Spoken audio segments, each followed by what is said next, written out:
So to start off the lesson, I would bring the class in, have them stand behind their desks. I would then greet them, good morning or good afternoon class, depending on when the lesson falls. And they greet me back, I tell them they can sit down. Then I would introduce the lesson. Today we are going to be talking about cells and their functions and the organelles that allow them to function. I would then go into the background or the prior learning that they should have done. What is a cell? How did we discover cells?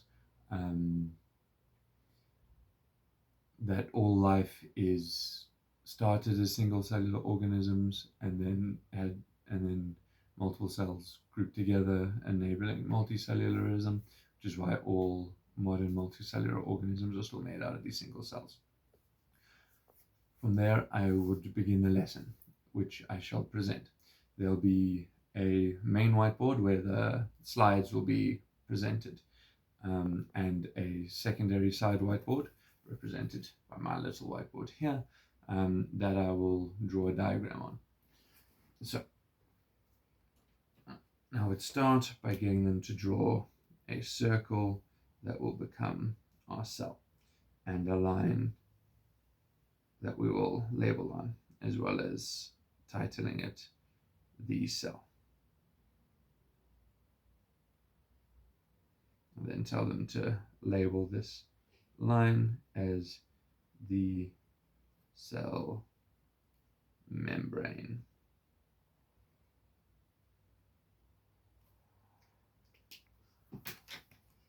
Like so. I would then go into then show them, there's the slides.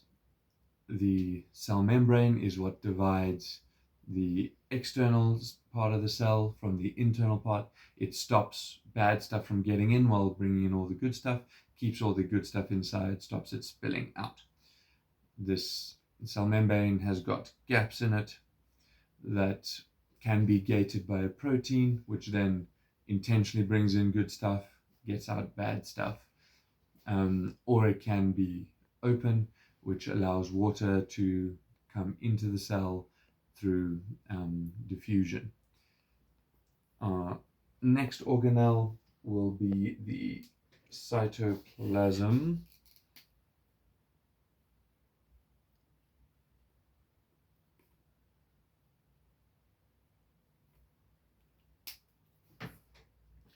The cytoplasm is the fluid on the inside of the cell. This is what the cell membrane protects. The cell membrane, the cytoplasm contains all the sugars that life needs and all the proteins and chemicals and enzymes that a cell normally needs. Now, what do we think would happen to the cytoplasm of a cell if the cell did not have a cell membrane? Yes, very good. It would of course all spill into the outside, not very good for said cell. Now, what would happen to a cell if it lacks a cytoplasm? No, not quite. You're getting there. Anyone else? Yes. Yes, if it didn't have a cytoplasm, there'd be none of these important materials needed. Cell wouldn't be able to function. And we move on to our next exciting character, which is the nucleus.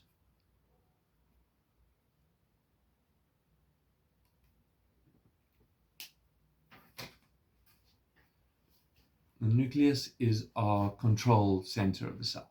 It houses the DNA.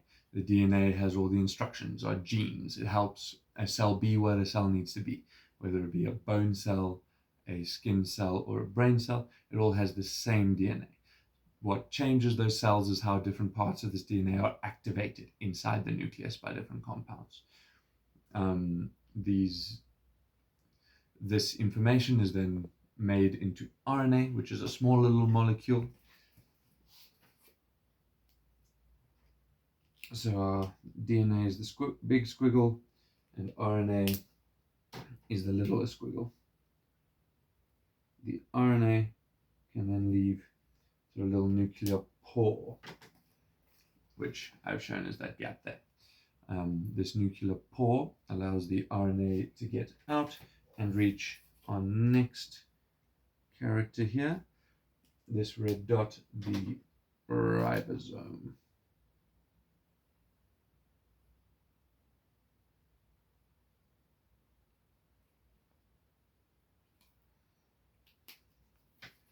The ribosome then takes these instructions shown in the RNA and turns it into a protein.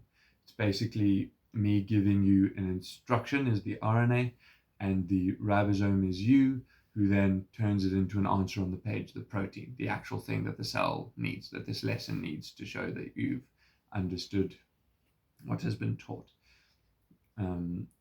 All of this function in the cell is very reliant on our last character, little Mr. Mitochondria.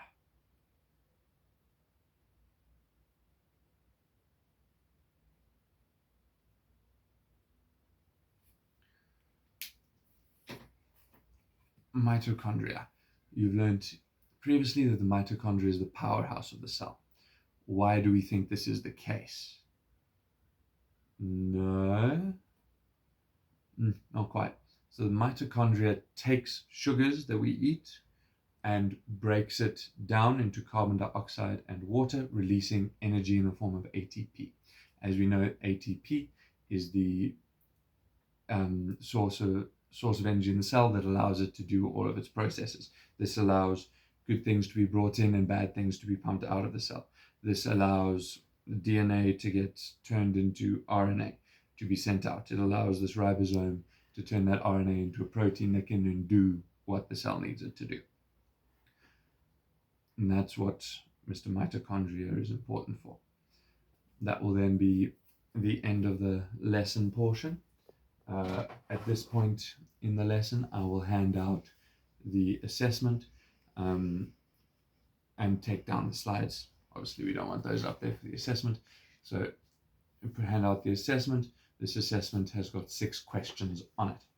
What is the function of the cytoplasm? Would the cell be able to function without a cell membrane? Explain your answer. How does the nucleus and the ribosome work together? Draw the organelles in a cell diagram using the 5 that we have discussed in this lesson. Please make sure to label it. If a cell lacked ribosomes, how would this affect the functioning of a cell? Which organelle do you think is the most important? Please explain your answer. Once all the students had finished this, which I predict to take 10 to 15 minutes, then we will move on to the final stage in our lesson, the final 15 minutes, which 12 of them will be taken up with a video from SciShow, a tour of the cell. This then allows them to hear from someone else an explanation of the cell, broadening their understanding of the topic. Once they are finished with this video, I will ask them to pack up, and in order to leave the class, they will have to answer a question like, what is the purpose of the nucleus? What would happen to a cell if the nucleus is missing, is removed, etc.? What would happen to a cell if there was no mitochondria? How would it function? Once they have answered, they may leave, and then that'll be the end of the lesson.